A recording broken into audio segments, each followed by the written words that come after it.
Okay.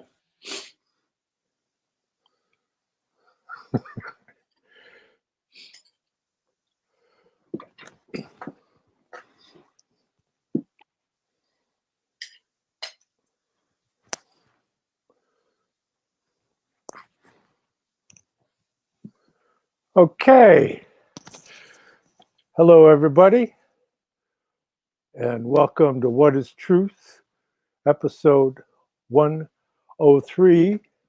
I'm John Barnwell, and I'm here in the city of Detroit, the Straits, and I'm here with Pastor David William Parry in the city of London in merry old England. And without further ado, I want to hand the baton over to Reverend David, because I'm sure he can illuminate us in very short order. Hello, David. My dear friend, good day to you. Where do I begin? When you first sent me your Meisterwerk a couple of years back, I skim read it. I got about halfway through skimming and thought, "There's no way you can skim this book." So it's like everybody else. You have a pile of books on your bedside table, and you work your way down. And I suddenly thought, and my partner suddenly thought, well, no, I mean, it really is time to look at it. I'm bowled over.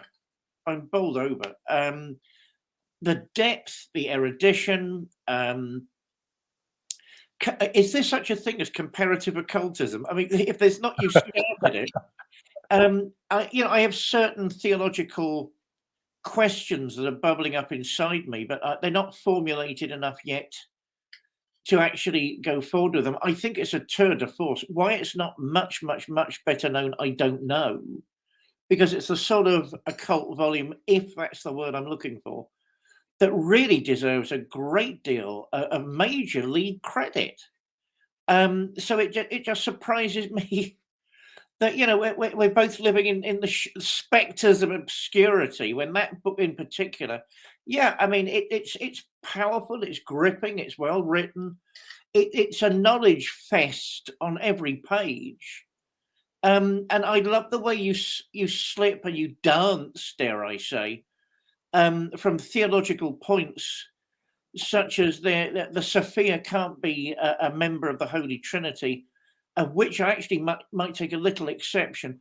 After all, the word Shekinah, or Shekinah, Shekinah in Hebrew actually is a female word.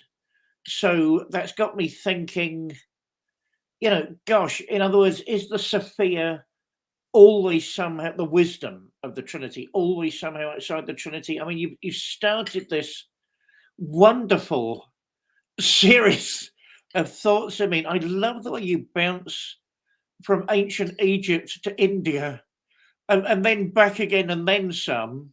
No, it's yeah. I don't think many people have the background to be able to easily try and circumscribe all the subjects that are in this particular book, but I felt it needed to be written because I tried to give the connective tissue, so to speak, of the Western mysteries and how they relate to the world mysteries as a whole. I mean, not only because people come from very diverse backgrounds. I mean, it brings to mind what Rudolf Steiner said about the ancient Hebrew prophets, that for the large part, what they were was individuals who had been initiates in other cultures, and it was their first incarnation within the Hebrew people. And so you see that kind of like disparity between their expectations and what the people as a whole are up to. And so you have them wrestling with that idea of attempting to translate into a kind of a, really, because the Old Testament is so much a testament of law, right? And so you're basically, a prophet is somebody who is a divine jurisprudence, is the way they look at it. whereas the New Testament, it's very different. It's the gospel of love.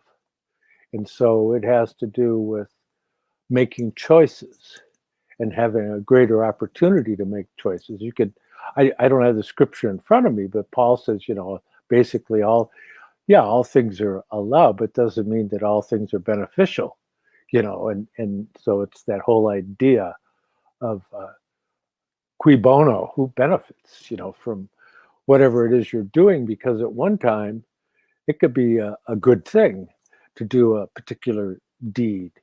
And then to do it at another time, it could be a very bad or even evil. I mean, if you take a deep breath, it's a refreshing thing. But if you're, 20 feet underwater in a lake, well, you might have a problem. And so there's certain things that are left up to the individual initiative. And that's the whole key for understanding the path of the Grail, is that whole idea of being able to function out of an independent spiritual entity. Well, I mean, why the Anthroposophical Society isn't running around you like bees around a honeypot, I don't know. Certainly, it's one of the best anthroposophical works I've ever read. And I'm not on top of that genre, but I know my way around that genre. It's a remarkable achievement. For me, it's the tiny bits that you mentioned almost in passing that suddenly sort of slapped me around the face. I mean, you mentioned that I can't remember where. Remember, I'm punch drunk after a service of worship, so I'm not at my best at the minute. Where you just mentioned off the cuff that the Manichaeans celebrated with a lot of light and a lot of color, and I suddenly thought, oh my God, did they? Yes, they did, because it was something that was in my mind, but it hadn't been brought out, and you brought it out brilliantly, and it put them, pun intended, I suppose, in a new light. These sort of alleged world rejectors, and I think there's a lot more to it, Matt, as you basically allude to in the book. But they're not simply in excuse me, using those mechanisms. They're celebrating with those phenomena, those mechanisms. I thought that was it's the little bits for me, the extraordinary bits, and sometimes stuff I just haven't heard of before.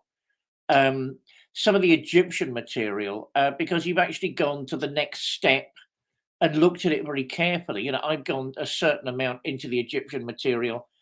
That wasn't my thing. I mean, for me, it was India, Tibet, that sort of thing, and of course my beloved Central Asia. But you've gone a couple of steps way beyond what most people know about the Egyptian transmission, the Egyptian current, and the way you suddenly, effortlessly dance like a gazelle back into Atlantis and where it's all been coming from, and then you get it all focused in Heliopolis, and no, it's an absolutely remarkable achievement of a book. Anyone listening to this show, if you think you've got the slightest interest in occultism, and you take that seriously, it's not just yet another claim on the internet. I can't recommend John's book enough. It's giving me all this stuff to think about. I'm going to have to reread it. So my Christmas reading is already sorted out. And I'm going to start taking notes next time. David Vaughan, rereading it and see more meaning each time. David, we completely agree. I mean, John has got a masterpiece on his hands. I don't know. I hope he knows that. And I just wish the Anthroposophical Society knew that, because they seem to be trumpeting. I better be careful about what I'm just about to say. They seem to be, oh, that's me blackballed out of the London Lodge, isn't it? They seem to be trumpeting one or two people that aren't as praiseworthy, let's put it that way, as John. And what is wrong with getting people to think? I mean, I put something, it was David Vaughan that's just reminded me, I put something on Facebook the other day about Council of State UK, there is hope. I think that's roughly the wording I put. I mean, I'm a poor pastor, so half the time I fit in with the Untermensch. It's just I've got access beyond the confines of the Untermensch, the barriers, the borders. That's the sort of book that gives people hope. It's because ordinary, whatever that means, ordinary working class, in other words, working people, are treated like idiots, and they're told they're idiots. And, there's nothing to digest, there's no meat, that all these things unfold in that sort of way. I'm willing to bet that book could easily form a reading circle, and it would get a great deal of interest amongst the sort of people that really need to read it. I'm not jaundiced about the human condition. I think we're going through a great deal at the minute, karmically and so on. Everything is being thrown at us. Everything the power elites can do to throw at us, they're throwing at us. Now, no matter what the explanation is, and I know there are lots of explanations. I mean, is it these bloody lizards or is it something else? I don't know. But I do know that's what's happening. And, I can just think, I can see somebody on a council estate. I can see somebody being treated like an adult for a change and being respected. These aren't stupid people. They're people that are spiritually and religiously hungry. And I can see that book doing the sort of thing that I assume the Anthroposophical Society, with respect, assumes can't be done. And certainly the Bible Belt assumes it can't be done. I mean, if I see one more cartoon version of the Gospels with fuzzy, cuddly Jesus, who looks strangely like a Care Bear, if I see one more thing like that, I'm going to just explode. Agatha Velvet, love that. Yep, right. Now, this isn't just a comfy jumper attire. Remember, I've come straight from St. Valentine's Hall, and I normally have my collar on, but if I have it, I've been talking and talking and talking, and if I didn't change into a comfy jumper, I'd feel myself choking by now. So I needed the comfy jumper, sort of middle-aged guitarist approach to today's show, because I couldn't take any more. I mean, because, where's Valentine's Hall going? I mean, right, there's another tale. Basically, I've decided after 2 years of struggling with what's the identity of St. Valentine's Hall, then we get back to John. And, where am I going with all of this? I've decided finally to transfer my clergy credentials to interfaith. I have tried absolutely everything with the churches to get them speaking not only to each other, you can forget that, but speaking to Muslims and Jews. Hey, they're all something to do with Abraham as well. And what we're going to do in January in St. Valentine's Hall is make practicing Muslims and practicing Jews deacons of the church. And there's no way anyone is ever going to go for that. So the whole chapel is becoming interfaith. I'm registering as interfaith because I can't see another way forward. So I also need a comfy jumper. We're very proud of our Metropolitan Community Church designation as a spiritual community, as an oasis. I'm very, very proud of my old Catholic origins, but none of it can stretch far enough to make a new spiritual light, a new spiritual impulse work, and that's what we all need. Oh yeah, by the way, I know I said I was going to cut my hair. I decided not to because I realize I don't look particularly like Benjamin Franklin at the moment, but I do look like Albert Pike. So I'm really, really happy with my Albert Pike look at the minute. And there we are. You can all get on with it. Was he a Masonic conspirator or not? He had a very fine look about him, no matter what he was. So back to John's book. I don't know. I just think people have got to be treated less like idiots, and we've got to remember community, whatever that means, and we've got to give people meat to eat. I'll give you another anecdote. I'm not supposed to. A couple of months ago, I was filmed for a British comedy show. I was invited, headhunted, can you believe, to be on a show called I Literally Just Told You with Jimmy Carr, who is a British comedian. Oh, sharp. It's not my sort of humour. It's sharp. There's funny and then there's sharp. So he's the compare. I don't know what's happened to my particular episode. I'm going to have to moan about it, I suppose, in the next week or so. And my partner and I were looking because we wondered if it might be last Friday, the transmission, at the sort of TV people are looking at nowadays. The programs and the materials running before this 10 p.m. comedy game show, and I was absolutely horrified. There's nothing to digest at all. there aren't even vegetables. It's not even a rice diet. There's nothing. People, 4 black guys, apparently that's news, sitting in a room and laughing. And that's it. That's it. That's the content. And then you have the gay couple. I'm gay, so watch it, you lot. I can say whatever I want to. You lot can't, but I can. So you get the 2 puffs sharing chocolates. And that's content as well. You're kidding. Then you get the heterosexual couple. Oh, should we turn channels now? But you didn't even say to where or when. And they're all in these awful, awful sort of flats and apartments with third-rate furnishings.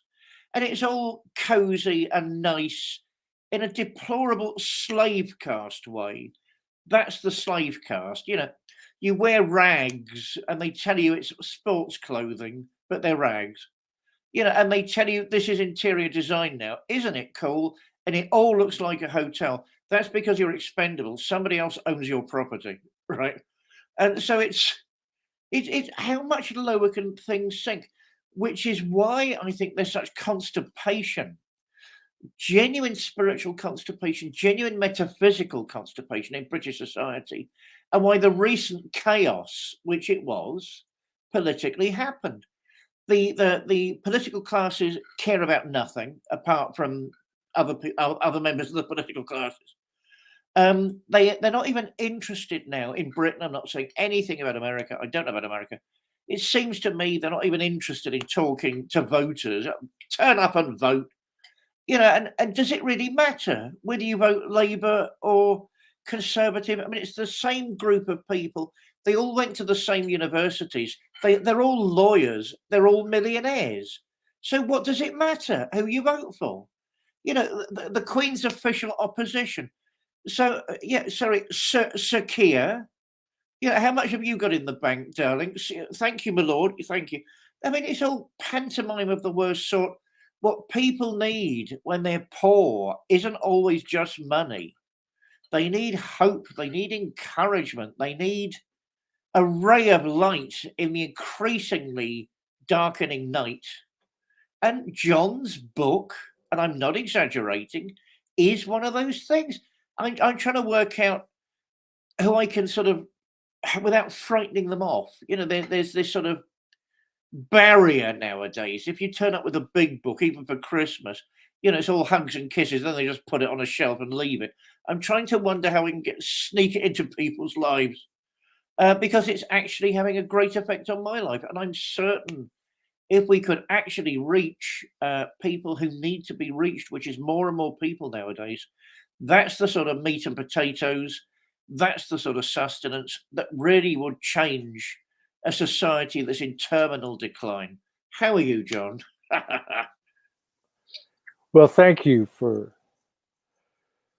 your kind words. And, you know, really the greatness of what I produced in the Arcana, the Grail Angel, is because I stand on the shoulders of giants. You know, I mean, if you really approach the work of Rudolf Steiner and you write about it and you're accurate in your representation, which is not an easy task, but nonetheless, if you at least are striving to be accurate instead of just making it up whole cloth, you're going to turn out perhaps looking smarter than you are, because he crosses bridges that we didn't even know were there.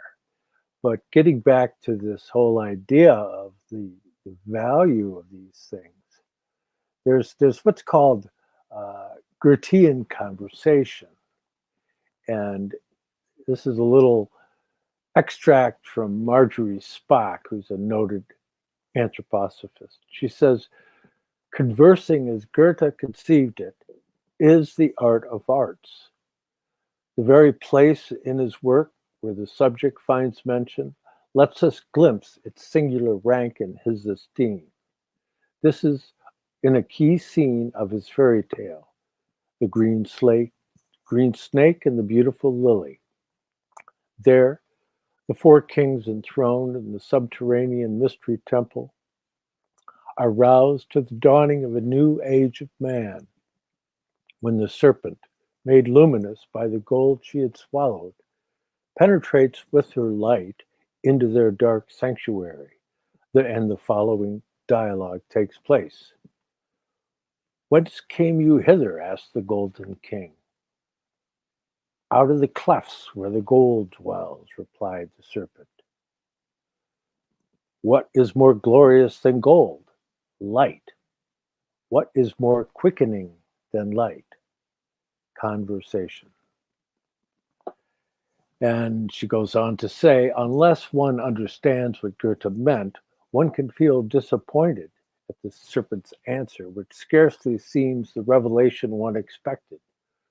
For is conversation as we know it in the 20th century really more glorious than gold, more quickening than light? Hardly.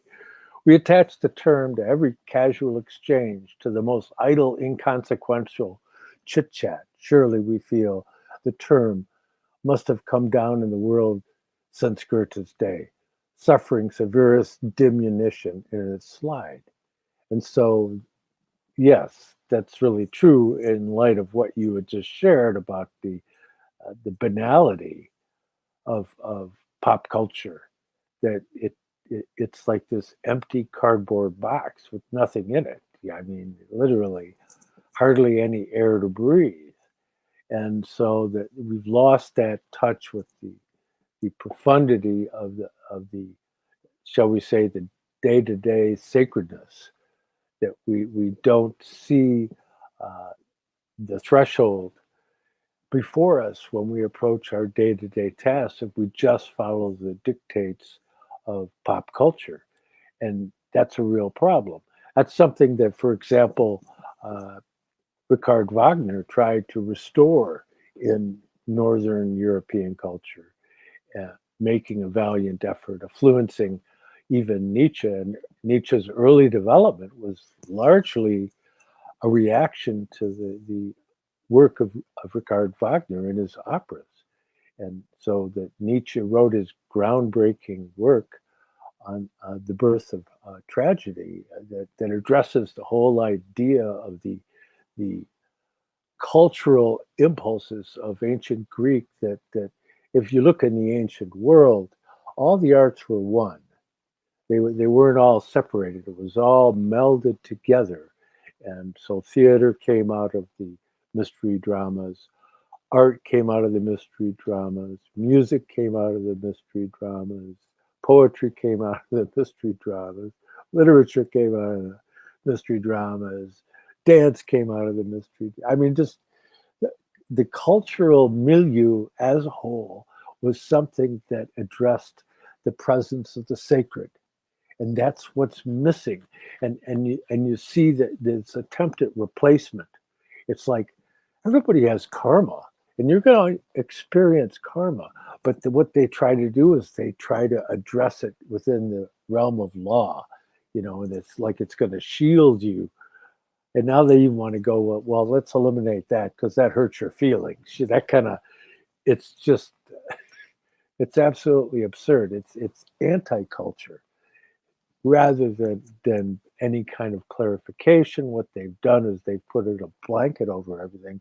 So how are you supposed to resolve your karma if you don't live in a world that's free enough for you to be able to interact with what your karma is? I mean, centralization is anathema to the understanding of the New Testament. It's because we can come to Christ freely that it has particular value.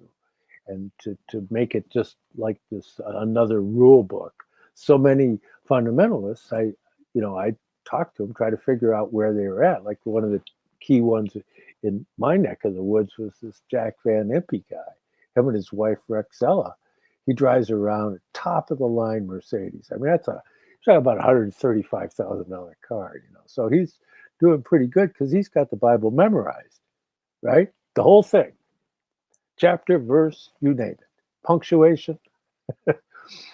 But I never got a heartfelt feeling from the guy. And you'll find with a lot of fundamentalists, you ask them a question about the New Testament and they try to answer it with the Old Testament. They want to turn it into a courtroom. And it's real clear what Jesus did in the presence of the courts, in the presence of the scribes and Pharisees. They didn't get it because it was the gospel of Christ is the gospel of love. God is love. St. John says it, and that's the ultimate reality. And love is something that embraces, includes, and attempts to alleviate. It's not something that tries to refrain, separate from, have a separate denomination, because we have our own little private club, and we know, and other people don't. I remember when I was in catechism, preparing for where I go through confirmation, and I got my confirmation name that I got to pick myself, Matthew, but we had this nun, Sister Rosie, and she was the farthest thing from Rosie I had ever met. I mean, just kind of this dried up old woman, and she makes the pronouncement. The first day that we had her, she said, "Anybody who isn't Catholic doesn't go to heaven." And I raised my hand, being the brave soul I am, and I said, "My father's Baptist." And she shook her head like, "Too bad." It's like, he doesn't make the cut. And so I thought, well, geez, I don't think I need this anymore. So that launched me into finding my own way outside of the tutelage of the venerable institution of the church in such a direct context. And so here we are.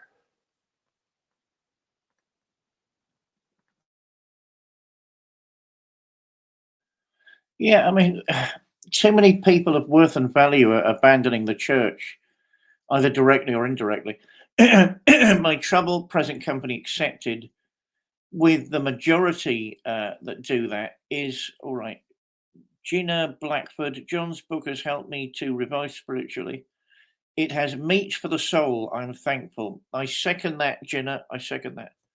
Um, I'm worried about people who are spiritual and not religious, because far too often, for my liking, what they're actually involved in is some sort of personal spiritual fantasy where they're much more enlightened than everybody else.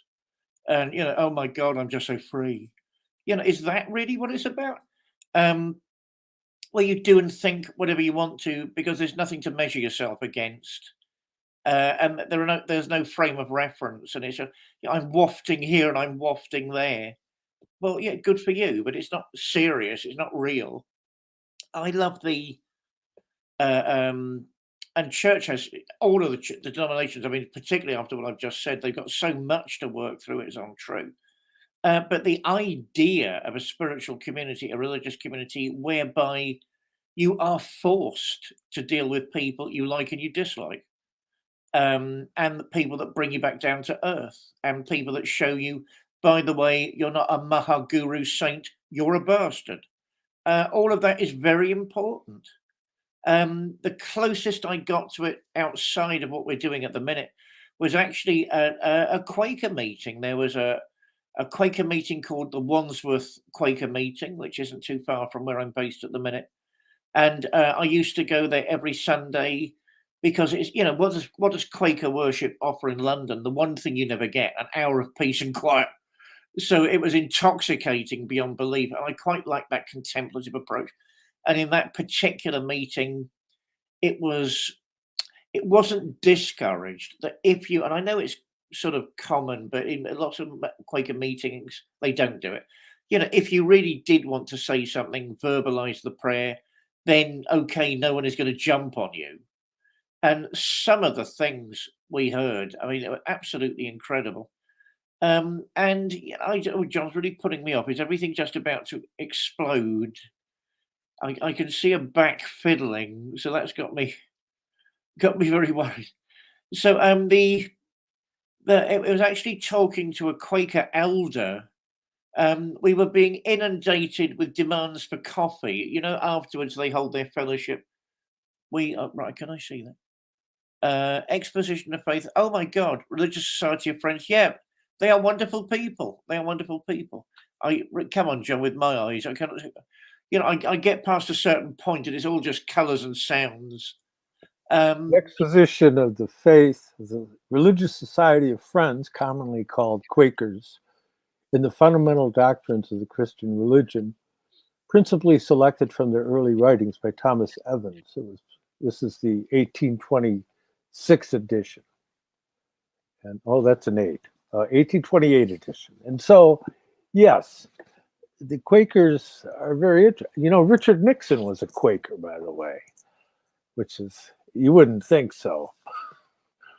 But the Quakers, they include amongst their ranks Benjamin Franklin, who was an interesting individual. But that egalitarian thing is a part and parcel of the Quaker worldview. But they very much make a case regarding the Trinity. Yeah, I mean, believe it or not, Dame Judi Dench is a Quaker. It came out the blue a couple of years back. To finish off, we were inundated with demands for coffee one day, and I said to the Quaker elder I was with, what if you don't like someone that you're worshipping with? And he said, well, Quakers believe in plain speaking. If someone is an arsehole, go and tell them they're an arsehole. So that's from a Quaker elder, so don't all jump on me, okay? And I was incredibly impressed. Who does that sound like? That sounds like Judi Dench. I could see her dressing somebody down forthwith, or Ben Franklin, for that matter, was quite Benjamin Franklin. I don't find her scary. I know lots of people find her scary. That's the theatre side of me coming out. You could be forthright without being mean. You could be direct and still do it in a compassionate way. Don't you think? Oh, 100%. I mean, whether most people can actually achieve that fine tuning is a different issue. No, I think in her case, all I ever see is a desperate theatrical. I don't see this ruthless careerist. I know people do. I mean, one of my favourite bits on The Simpsons is when she's opened up a chain of burger joints in America called Dench's. I think they were Dench's.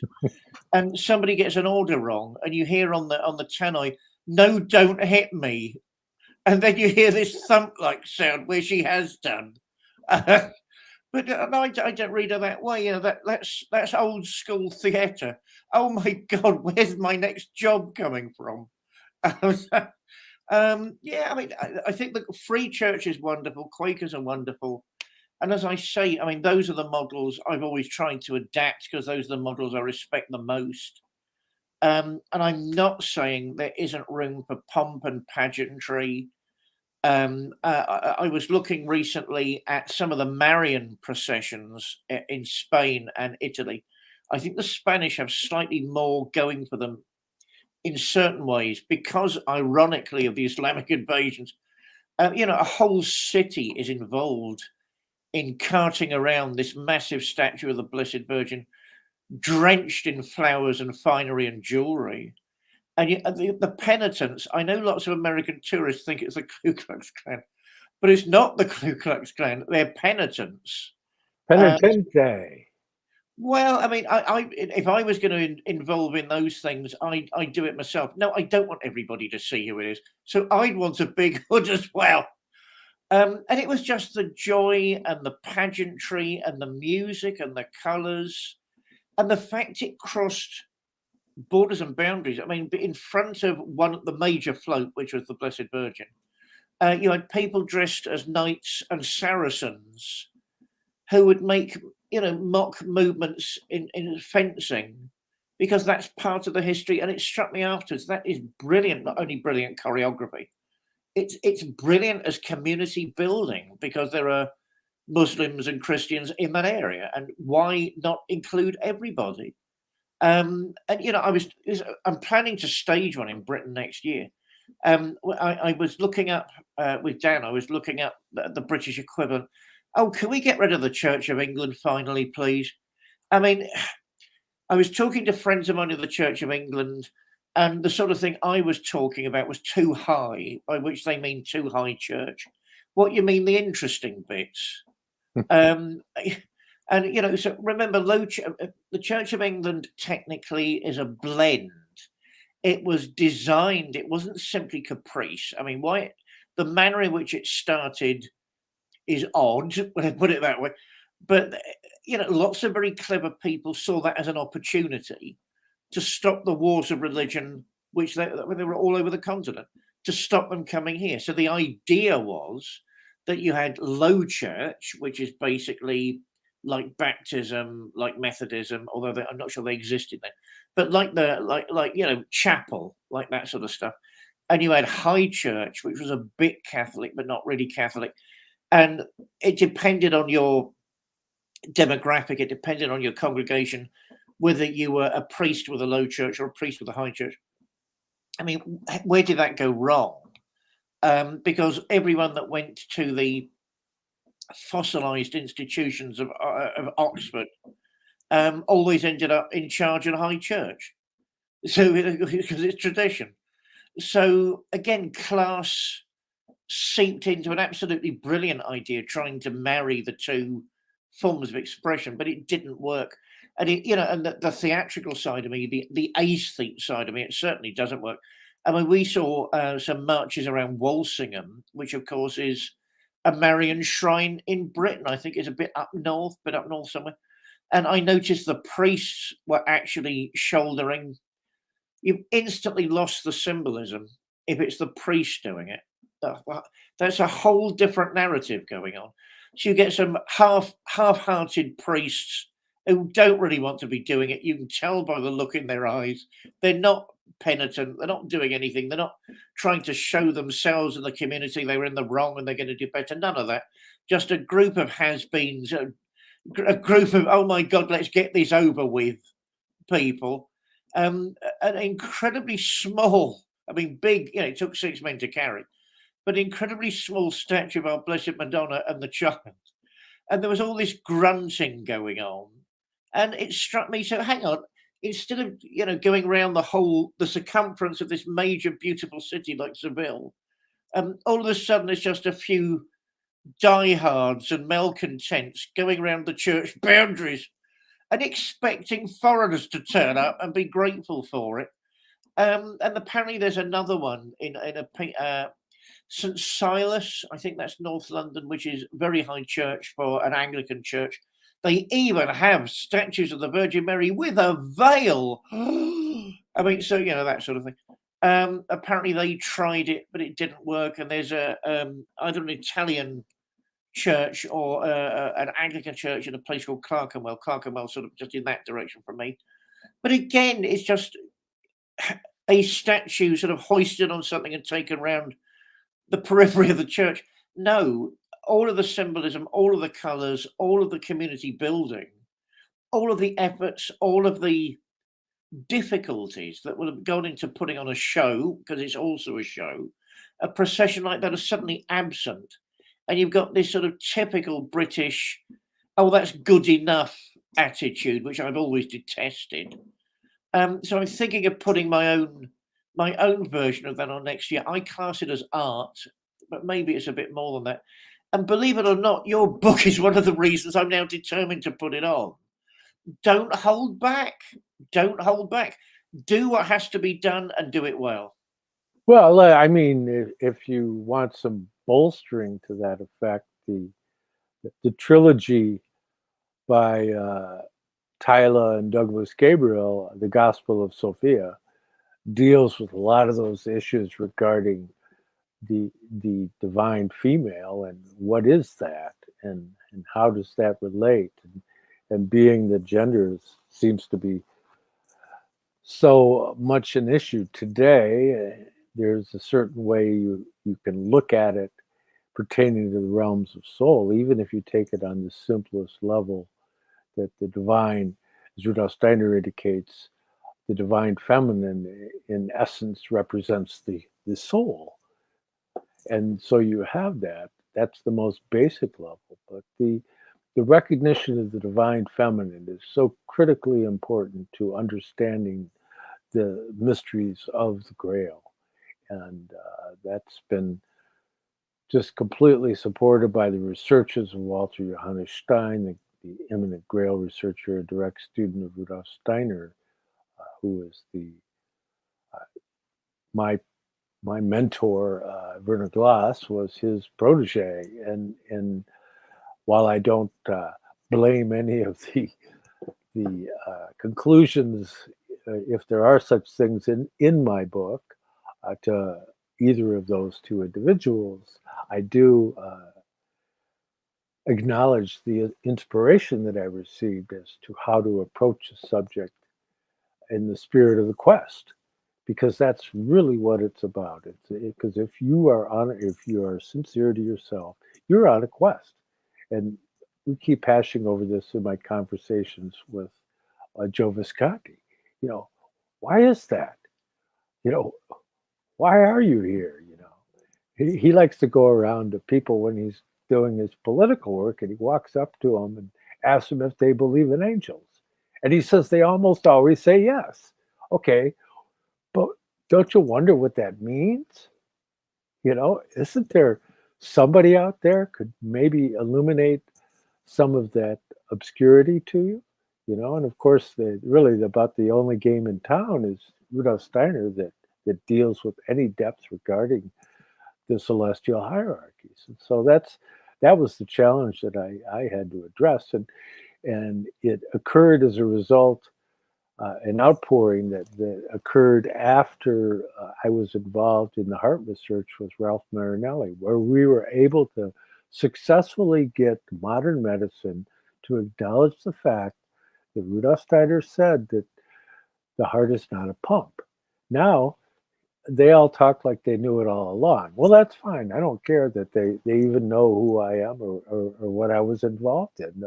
The point is something that we were able to glean from the works of Aaron Pfeiffer in his heart lectures, which is a very small periodical in a mimeograph format, basically, with a little plastic thing holding it together on the spine from St. George Press. But these heart lectures came out, and Aaron Pfeiffer in there shares that he was approached by an occultist, and this occultist, he said he wasn't a black occultist, but he wasn't a white occultist. He was what might be more appropriately called a gray occultist, because if you include the quest for power in occultism, it muddies the pond, shall we say. So you don't, in Christian occultism, you're not seeking power. And that's what is so amply expressed by our Lord in the way in which he went through the court experience. And when they put the palm leaves before him on his entry into Jerusalem, he was riding on a donkey. He wasn't coming in like this triumphant, I'm going to be the king, No, he said, my kingdom is not of this world. And so he pushed that aside. And so there's not a quest for power involved.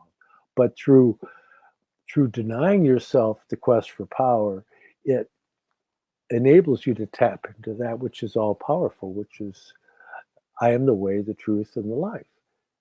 And that's the ultimate message of Christianity. And but a part of that is to be able to approach it. You have to include in your narrative the Grail maidens, the keepers of the Grail, and if you go and you study the history of the veneration, you don't call it worship. You don't worship Mother Mary or the Mother Sophia.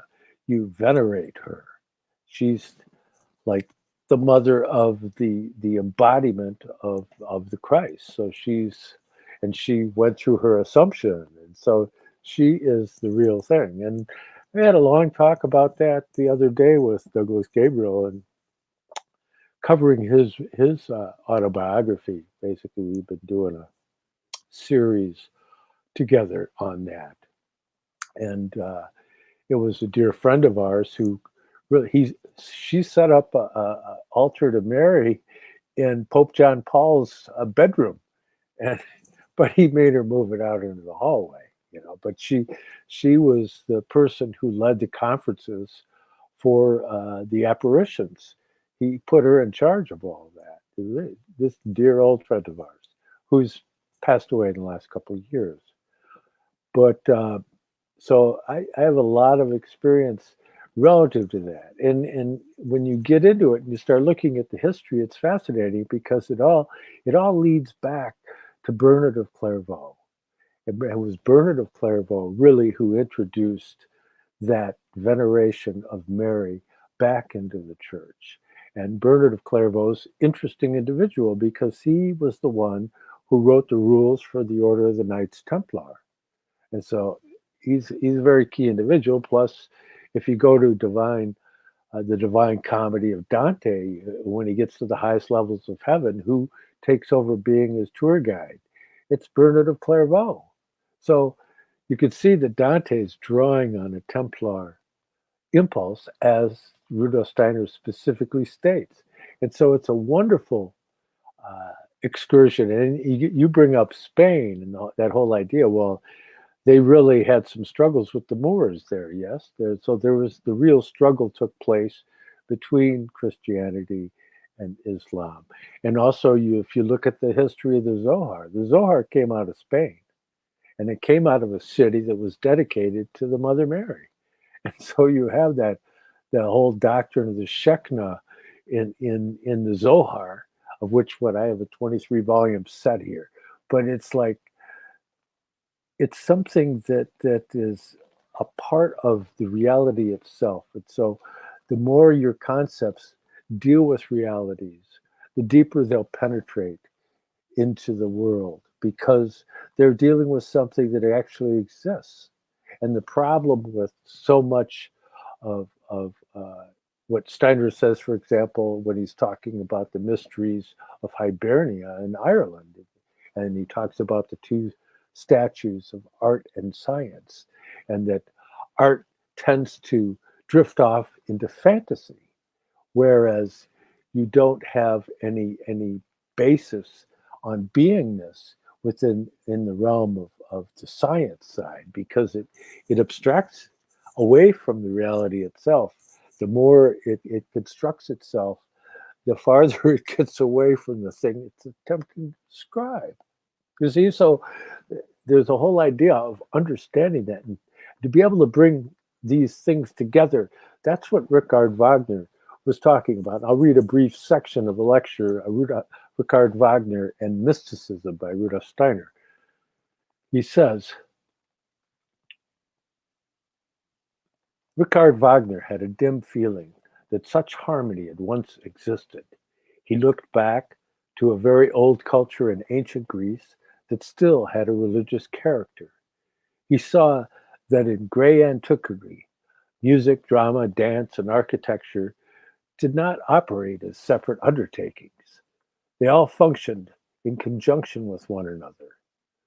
Knowledge, art, and religion were a unity. He concluded that as they separated the arts became self-seeking, egotistical. Wagner looked back, as it were, to a far distant past when human beings were not so individual, when a person felt as a member of his class, of his whole tribe, when the folk spirit was still regarded as a concrete reality. In that ancient time, a natural selflessness had existed, and the thought came to him that man, in order to become an individual, a personality, had to leave the old clan community to enable the personal element to assert itself. Only in this way could man become a free being, but the price was a certain degree of egoism. And so there you have it. And so what are we struggling through in the current time? It's the cult of personality. It's like the ego. It's like, well, my name goes first because I'm way more important than that guy. And so it's all about that whole agenda of taking credit. Whereas if you look at the workers that built the wonderful cathedrals, and it's anonymous. I mean, if there is a signature to something, you go up on the roof and around a place on the roof where nobody ever goes, there's some artisan jotted his name down. He knew nobody was going to see it. He didn't care, but he just loved what he had done so much that he wanted to attach his name to it. And so it's just a different mood of soul today. Everything's about reality TV and all these people like are supposed to be important because now they're on TV, which, you know, and I don't want to throw water on anybody, but today I posted a video of that Roseanne Barr sent to me of her uh, doing singing a country song with the Muppets. Now I don't know if you know what the Muppets are, but they're little hand sock puppets and other puppets that was a very famous kids show, and you'd have all these little characters, and she's singing this country song with a guitar and a cowboy hat, and there's all the Muppets in there, and they're doing all this stuff. But I, that's kind of where we're at now. That our culture is resorted into a cartoon, and so it's hard to put as much reverence. And I keep stressing on these in a gentle way that it's wonder, awe, and reverence is really the keys that unlock all this. That if you don't have a sense of wonder, if you're not on the quest, then you won't ask the right questions to get where you've got to go. And if you don't have awe before the presence of divine, then you don't really realize, because that's all you're capable of if you're faced with an experience across the threshold. And those of us who've had that experience can attest to it. And if they can't, then they didn't.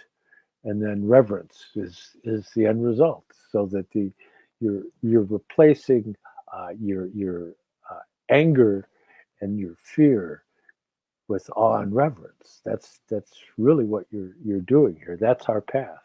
And so it's the ability to be able to greet the people that prosecute you and be truly human.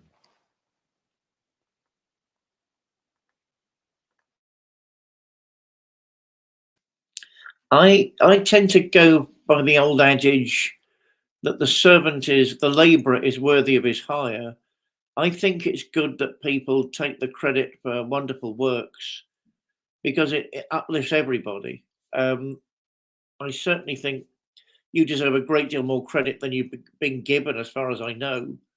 And that is a great work, and it deserves to be discussed as a great work and celebrated as a great work. When it comes to the Muppets, yes, we're not Muppet virgins in this country, because that awful Michael Caine used to do things with Muppets. I can he act? I mean, he's so busy telling us he can act. Can you actually act? There's one role that you do over and over and over again. That's called character acting, love. That's not called being a lead. Okay.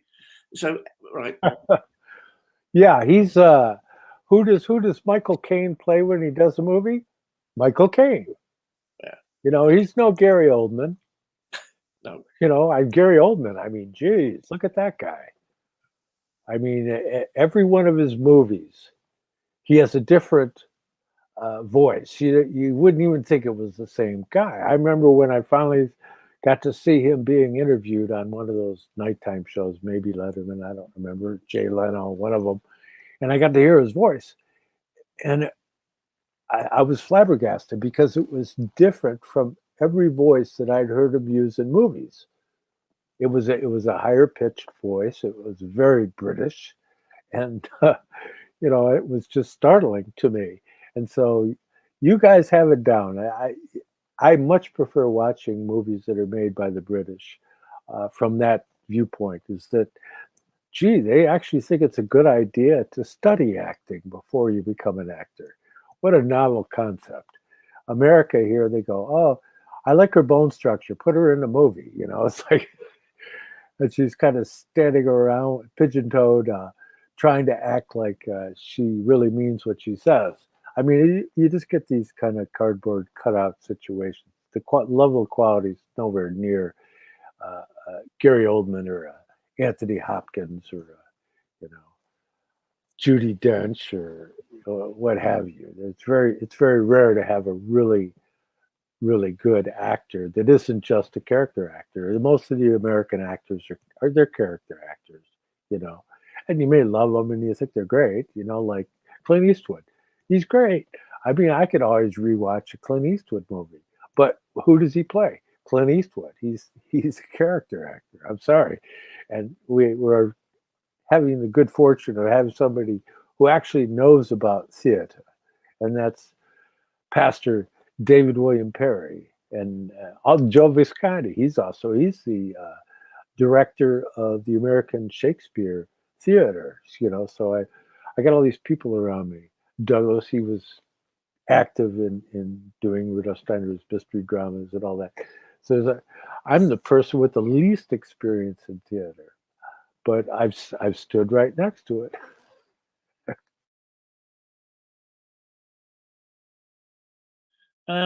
Have you heard of Daniel Day-Lewis? I mean, he's remarkable. Yes, yeah, he's an exception. He's an exception on every level. I mean, I don't mind Gary Oldman. I was won over by his Count Dracula in that incredibly symbolist version of the movie with Keanu Reeves. I mean, that was. And not only was it beautifully done, they thought about all the sets and all the scenes and all the costumes. And the element of the supernatural was very, very clearly present, albeit in a symbolist form. But the And mood that he was able to create. yeah, I and mean, the fact that actually, if you'd have gone into that part of Eastern Europe, if that's what it is, at that particular stage, yes, you would have gone back a couple of centuries. You know, he's still in his powdered wig. He's still the aristocrat expecting people to serve him. That is what Eastern Europe would have been like. And I was incredibly impressed. Paulie, Leo Zagami's next book will be about Hollywood and the pop culture. Oh my God. I don't know. I'm choosing not to answer that. I don't know what you think, John. Yeah, but Garrett, as I say, Daniel Day-Lewis, I mean, I think his parents actually they were the proprietors of Elstree Studios. So, that's a theatre family. Not only do you have quite rigorous training in this country, if you wish to pursue that, but there are sort of acting dynasties, and people prove themselves through their range of parts. That's actually very, very important if you're going to keep layers of performance that aren't simply entertainment. I'm the last one to say, people think I don't think this, but I do. I'm the last one to say remove entertainment as a factor. If I'm tired at the end of the week, I probably don't want to go and see King Lear. I probably do want something like The Lion King, where I can munch on popcorn and see preposterous characters with far too much makeup, pouncing around on a stage because you're tired and you want a bit of fun. But that doesn't mean it should only be fun. I mean, we all need the other layers too, the other elements too. And certainly Daniel Day-Lewis comes from one of those theatrical families whereby that was expected. I mean, actually, I sort of knew the Redgraves. In this country, it's all to do with circles. Does this circle know that circle? And I can't remember which Redgrave it was. I mean, they breed like rabbits. And got invited to a couple of do's years and years back where Vanessa was there. Love, we all know you're a commo. Sit down. I mean, don't get me wrong. I mean, it's when the British upper classes realise you should have a social conscience, it nearly always turns out like that. They're on their feet at the drop of a hat, telling us where we've all gone wrong for decades.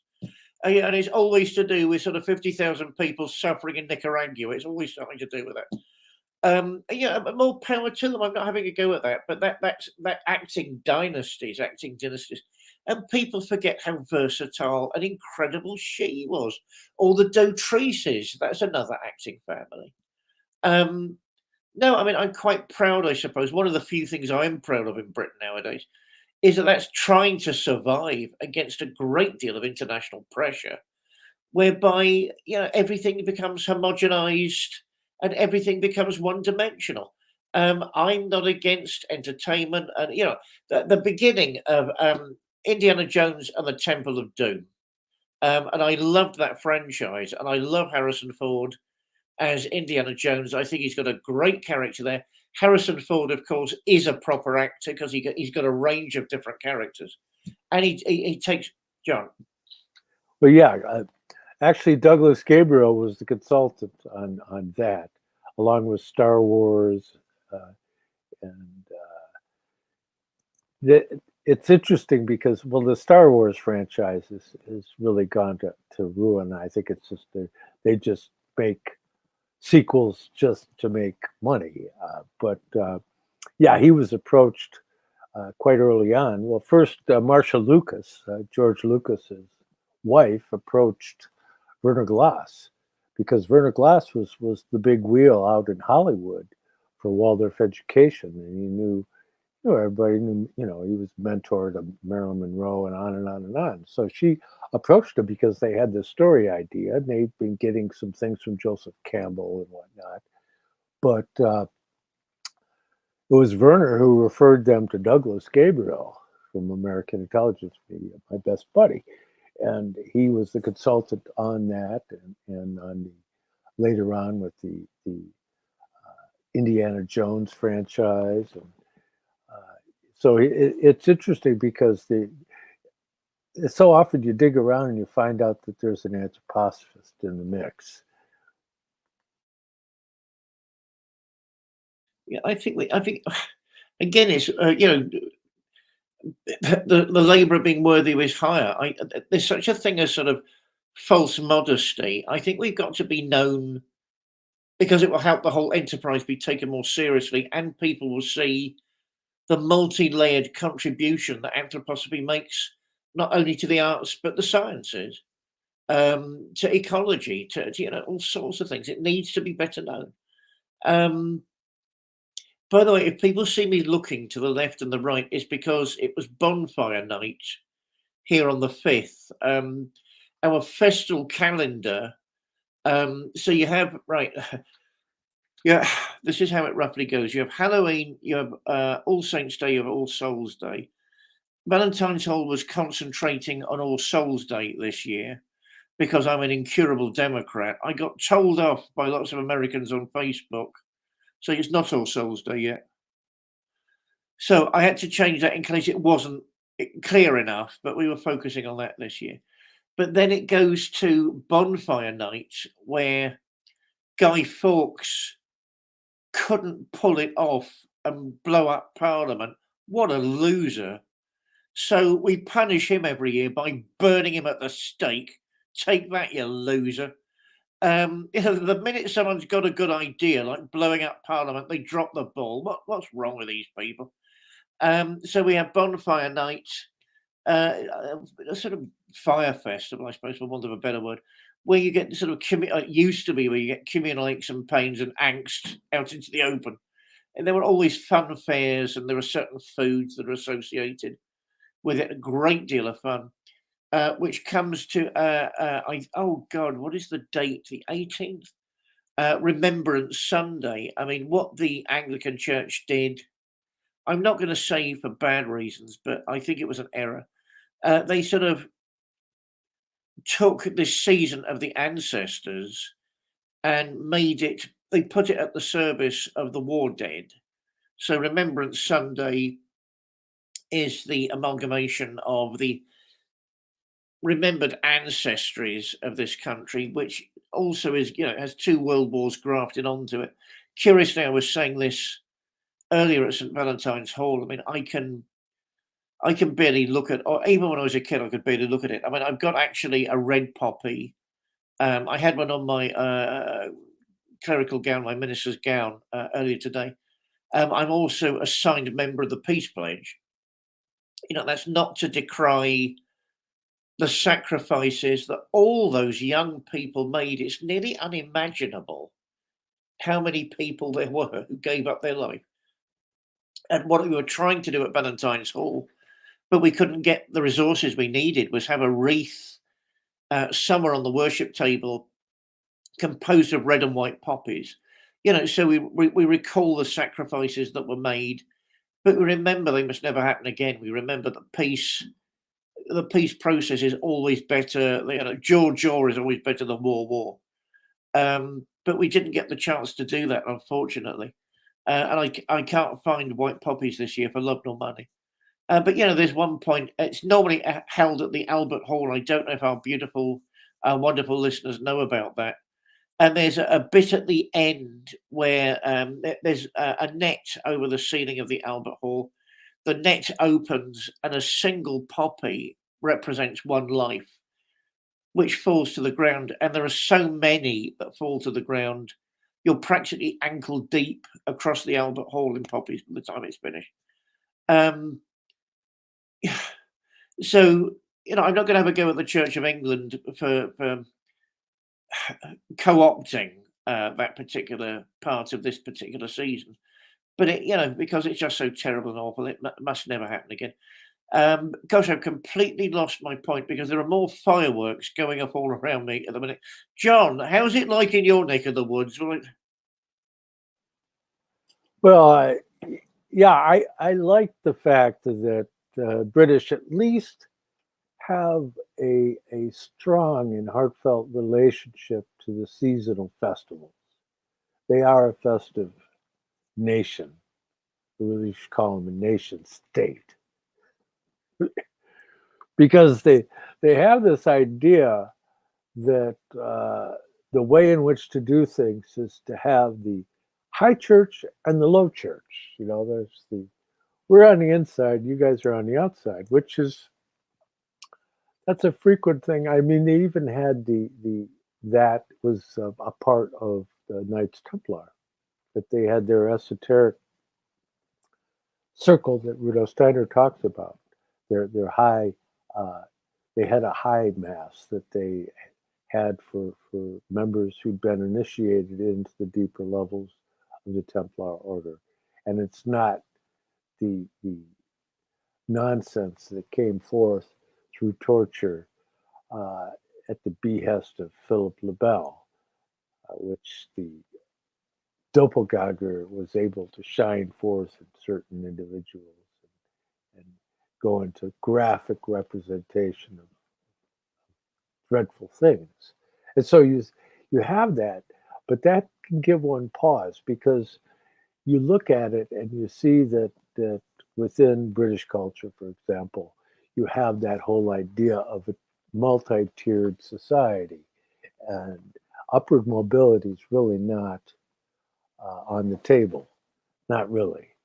And so you have people, although there are people that manage to peer into the peerage because of the amount of revenue that they've been able to generate. And so on occasion it does happen, you know, like well, I could think of some examples of it. I don't know if I need to, but Lord Mark Malloch Brown, for example, he is somebody who's, although he's a baron, but yet he is, you don't see that coming from anything from his family, but yet he is one of the highest people in the Queen, or now the King's Privy Council, and he was the second highest individual in the UN for a time, right? And so who is this guy? Then you look and you go, oh, I get it.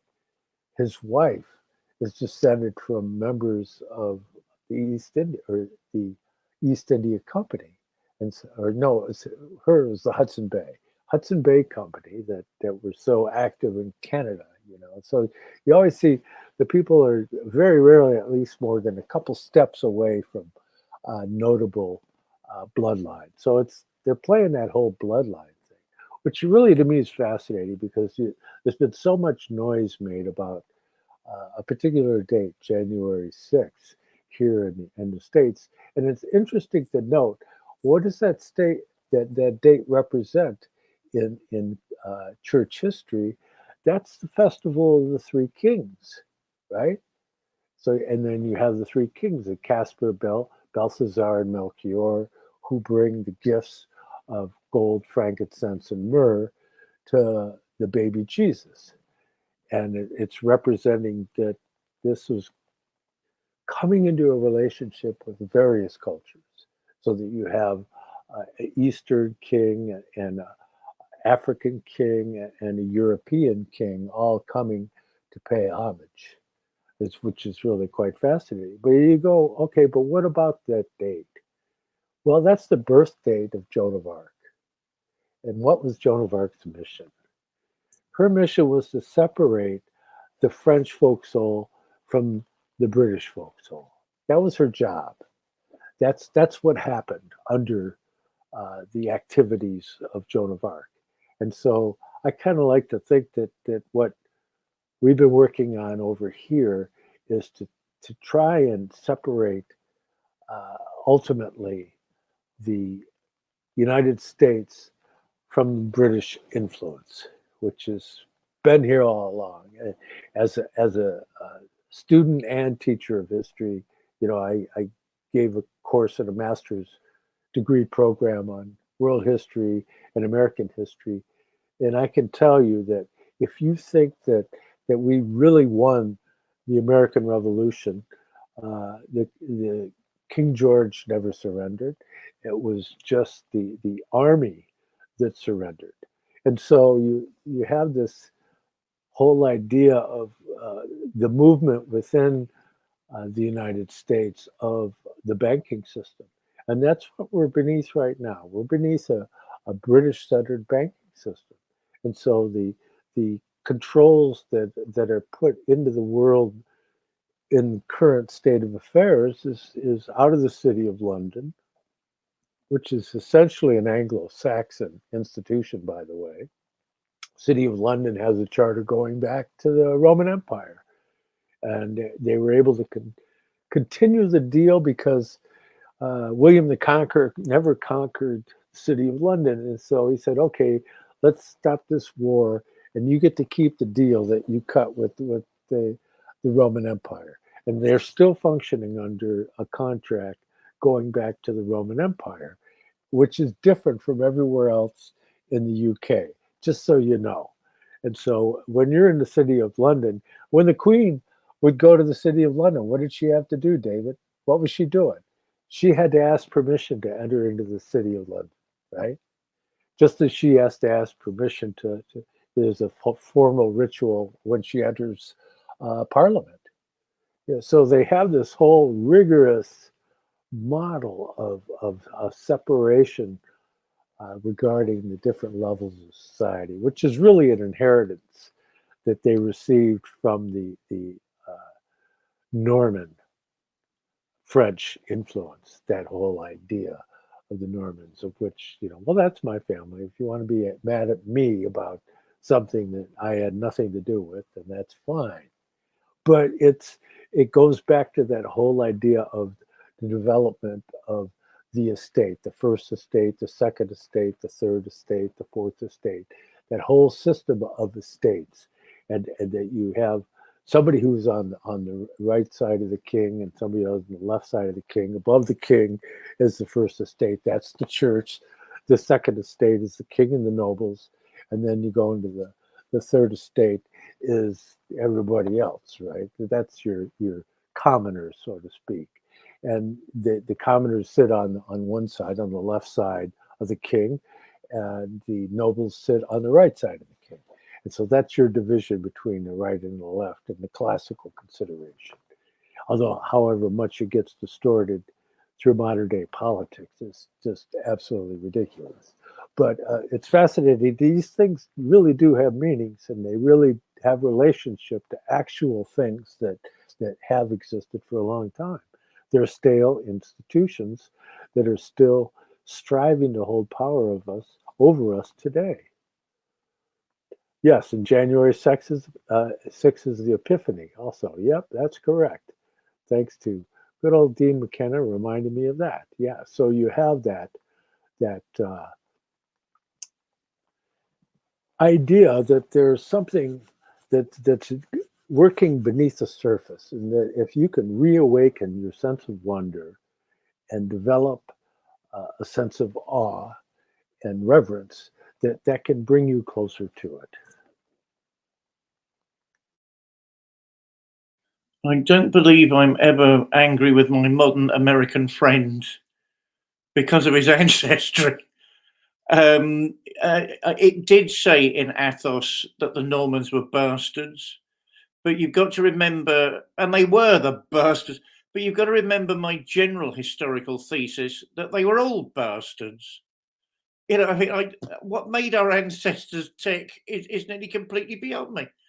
To finish up the point about Remembrance Sunday and all that sort of stuff, yeah, I mean, it's important that religious and spiritual people are named and known, because there's the danger that we're disappearing from contemporary society. Biblia, John, I can't read that with my poor eyesight. I can't read it. I'm sorry. It says Bibliotheca Mesopotamica. Oh my God! And here is the Enuma Anu Enlil. And so there's very few new tricks. Oh, you can trace the chicanery of the banksters all the way back to Babylon.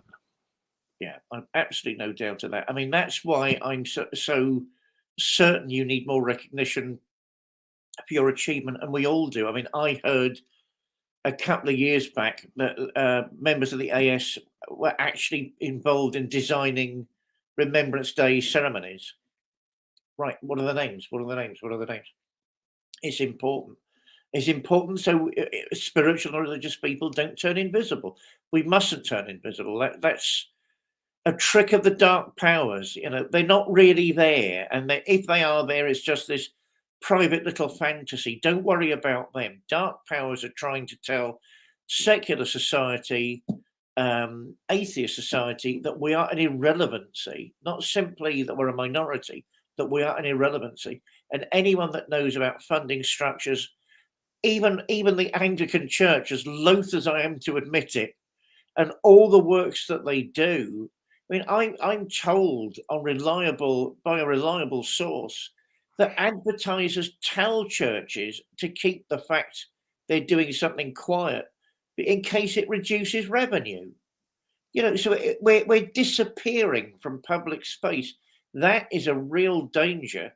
Either we're the leaven in the bread or we're not. I mean, if you listen to half of these New Age types, we're the invisible leaven in the invisible bread because everybody's on cloud nine in Nirvana land. That's what I mean. That's why I'm against spiritual fantasy instead of spiritual and religious force, which makes people think and does open their hearts and their minds to higher truth. Tiered society. I mean, I suspect Britain is much closer to Japan than China if you're looking at working models. I discussed it briefly in Athos. I thought at one point I was going to revisit that comparison. I'm probably not going to for the foreseeable future. I mean, the idea I put in Athos was, they're both island nations at the edge of a major continent, and all of the major innovations happen on the continent, and eventually they trickle to the small island. And what the island does, it doesn't do anything new, but it makes it unique. It presents the originality in a new way, in an off-the-wall way. Japan is incredibly hierarchical, so is Britain. It has systems of good manners. Otherwise, you all end up murdering each other. The Giri Ninju, I believe it's called in Japan. Well, we have it in a different way. And there are very clear circles and tiers. Yeah, you're right. I mean, I'm always on the side of the liberals because for 200 years or so, there were a group of people who turned up and said there should be social mobility. You should be able to reach the top if you're a person of merit and if you're a person of skill.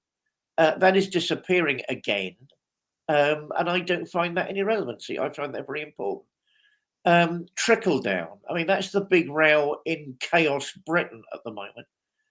And Liz Truss at the wish of upsetting anybody, which I don't wish to. I mean, can classical liberal economics, unabashed, like 200 years has not happened? I mean, could that be reintroduced? No. I mean, it was financial chaos literally across the country. She nearly bankrupted the country. What they were doing was classical liberal economics. but you can't just pretend history isn't there, and you can't just sweep it away, and you can't pretend that you don't have to innovate at a particular time. I mean, I'm involved loosely with TEDx Lambeth. I've had the privilege of speaking a couple of times for TEDx Lambeth. I mean, a TEDx, it's an official TED show, but they're local TED shows, and you have to get permission from TED. They are bastards. I remember the paperwork, total bastards. So you have to have their sanction, you have to have their permission to run the show under their name and eventually reach the website.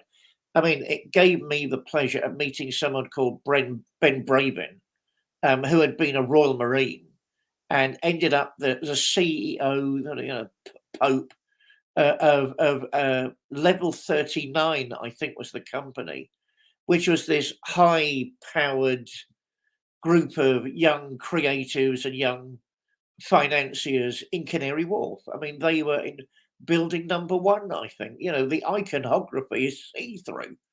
And they were at the top of building number 1. In other words, power was there. Power and money and influence. And he said to my face, there is no trickle down. It stopped decades back. It's a lie, it's a myth, and it's a nonsense. But this is from one of the actual captains of British industry, not somebody hiding behind a newspaper column. This is the guy that makes those things work, and from his own mouth. Forget it. He was trying to say back in those days, a couple of years back now, that without that, the social gluons that keep things together will just disappear, and the social contract will be trashed and in ruins.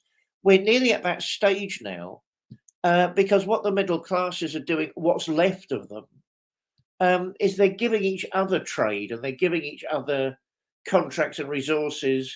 So the little money that they get, because they don't get it from the upper classes now, is kept in circulation amongst themselves. And the working people have to fight for what they get underneath that. As I say, I class myself. How can anyone class themselves in one sense? I sort of class myself as a disgruntled worker. Yes, I've got access to different levels of society, but what does that mean? Oh, eccentric, a thought of the moment. To have doubted one's own first principles is the mark of a civilized man. Oliver Wendell Holmes, senior poet, novelist, essayist, and physician. I do know that name, and that's a very interesting author. That's a very interesting author indeed. It's because our society is so structured. It's nearly laughable to talk about the British Empire. It's nearly laughable on one level to talk about British influence abroad. I mean, what people mean is the influence of a certain elite class outside this country. I mean, there was an awful movie with Mel Gibson. I don't like Mel Gibson, sorry. What was it about the American War of Independence? What was it bloody called again? Oh, God. And he's being the demure little country gentleman at first with deliberately small glasses and a tricon head. It doesn't work, Mel. Any minute now, you're going to be an action hero. It doesn't work, I'm sorry. And it was meant to show the difference between the British system and the American system. And you got, oh God, I can't remember his name. My brain's gone. As a very famous A-lister Hollywood actor, one I really like actually, and that's why his name has gone, as the sturdy Yorkshireman taking orders from the paedophile aristocrat that he works for. Hey, the truth will come out, yeah. And what was his name? It'll come to me. And you think, well, if even if you're not paying close attention to the movie, that should tell you something. Yes, my lord. No, my lord. It's not. Can we sit down and discuss this? That's not in the system, and that's why it reminds me so much of Japan. The celestial emperor or the monarch is in a world of their own. I mean, even British aristocrats don't move for anyone apart from the monarch. And they keep the resources very tightly amongst themselves and in certain types of project which they finance. No, I mean, the whole idea of mobility was championed by the likes of John Locke. Libtards is the word going around at the moment, isn't it? I really wish people would look at what liberal history was and what it did. Apart from the fact the liberals created the world we know today, the trading systems, the attempts at equality, the attempts at a decent education, the attempts that working people didn't have to be on their knees to a ruthless aristocracy all the time. Is that the action of a retarded class, or is that the reaction of people actually trying to make the world a slightly better and safer place? And also, there's nothing more illiberal than a modern liberal. Therefore, they rule themselves out of court. We've got to be very careful about what we're throwing away, the baby with the bathwater, because all of that way of thinking is going. Liberal democracy is under direct attack now. It was under indirect attack until recently. Now it's direct attack. And, who does it serve to get rid of those things? People that want mobility reduced to zero. Social and cultural mobility will disappear altogether. I mean, a case in point, I suppose, there are people that sneak through, but less now than ever before. Sir Charlie Chaplin, who is a great hero of mine, working class, born into poverty, a brilliantly gifted man, without all those terrible liberal structures, wouldn't have been able to make it in theatre, wouldn't have been able to make it. He started in theatre, wouldn't have been able to make it in film, and end up a writer, an anarchist, a theoretician, an activist. And the reason why, even after the Second Great War, the so-called royal family wouldn't give him a knighthood. Why is that important? There's a system of honours in place to keep plebs like me under control, right? No, you can't have any real mobility and money, but we'll give you a title, okay? And I'm as bad as all the others. I'd love an OBE. If you're listening, Your Majesty, I would love an OBE. But so buy people off. But they were so nasty that he'd done all of that work, and a great deal of charity work, great deal of raising the spirits of the forces, and they wouldn't even give him a knighthood because he wouldn't say that they had the right to that position. These are despicable people in a country that's collapsing back into a total hierarchy. John, I'm handing the com to you. You're talking about Mel Gibson's film, The Patriot. And I think you were referring to Tom Wilkinson. He played General Lord Charles Cornwallis. Or you could have been referring to the fellow that played Colonel William Tavington, Jason Isaacs. Who is the really famous actor that was the Yorkshireman? That's Tom Wilkinson, right? No. Oh, God.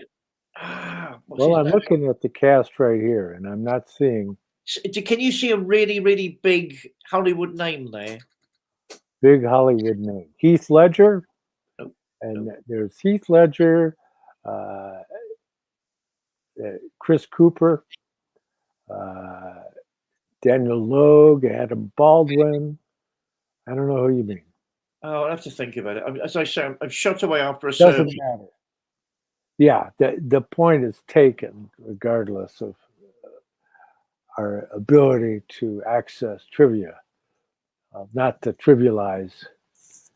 In fact, there was one of the clan you were talking about. Jolie Richardson is in there.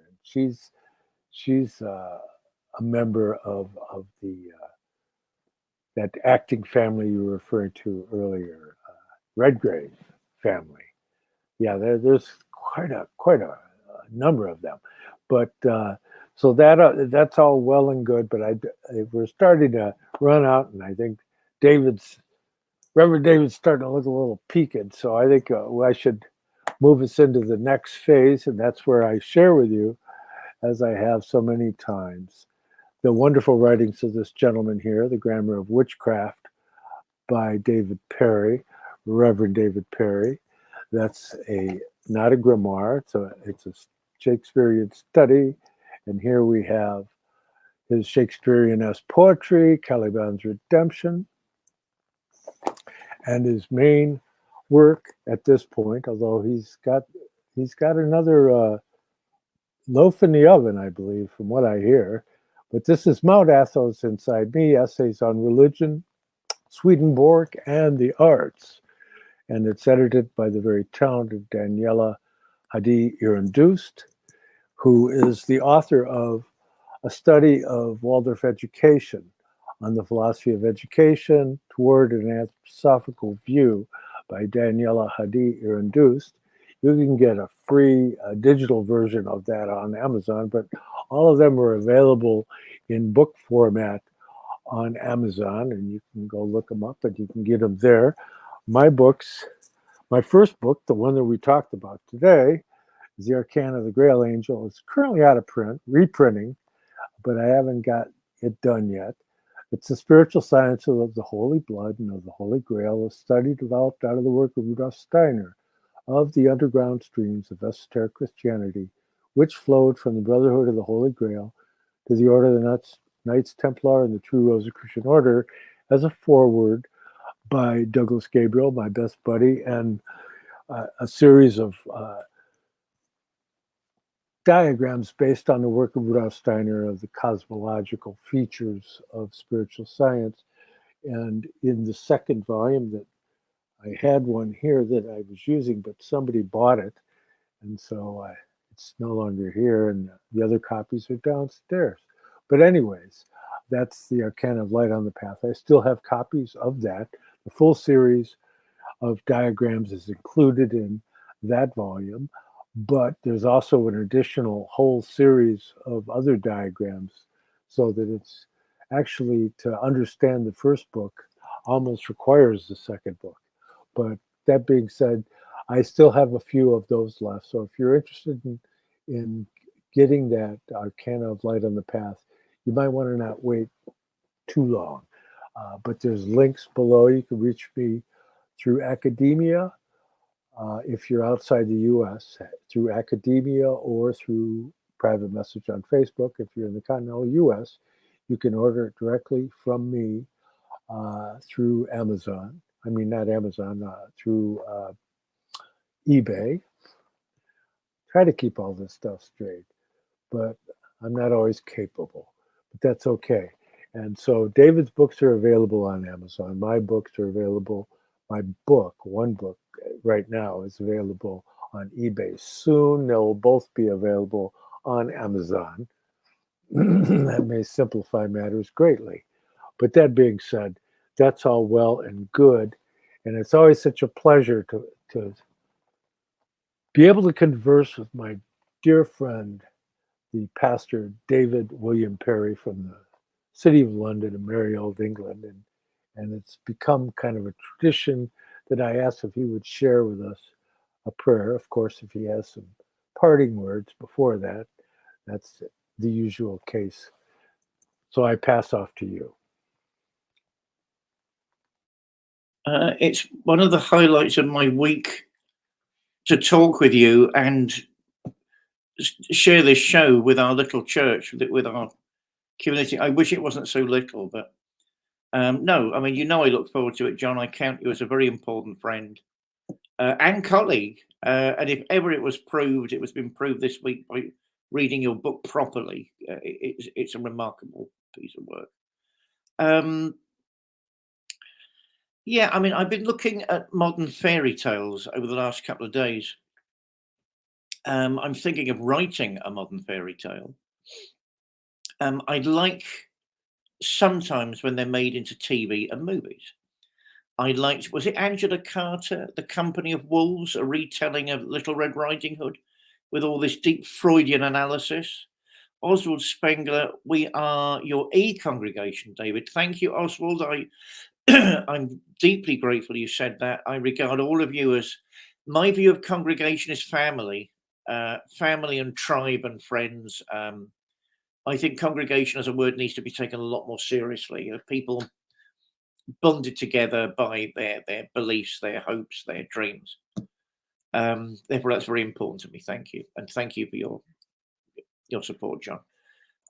So the retelling of Little Red Riding Hood, I saw the other day again the Great Mutato episode of the X-Files.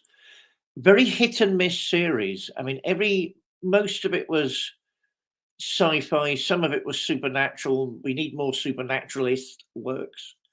Every now and again, it approached art. The Great Mutato episode clearly approaches art, apart from the fact it's secretly wiping the floor with Richard Dawkins. Watch the episode and I'll explain it, which needs doing from time to time. It's just charming and heartwarming all the way through. And I don't know, it's made me think, what are we all striving for? We're all striving for enlightenment. We're all striving for better lives and more meaningful lives and higher lives. But let's not forget how we achieve that. All these superstructures of thought and spirit, they're all vital, and we need to evolve. We need to advance into them.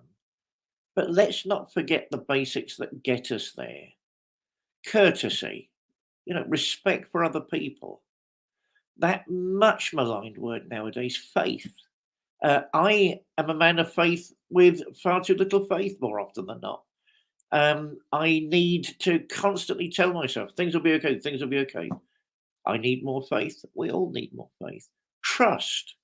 The entire enterprise of Western culture collapses without trust, even in money.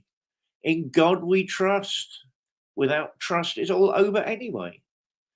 And unimportant little things with no cultural or social value, like friendship.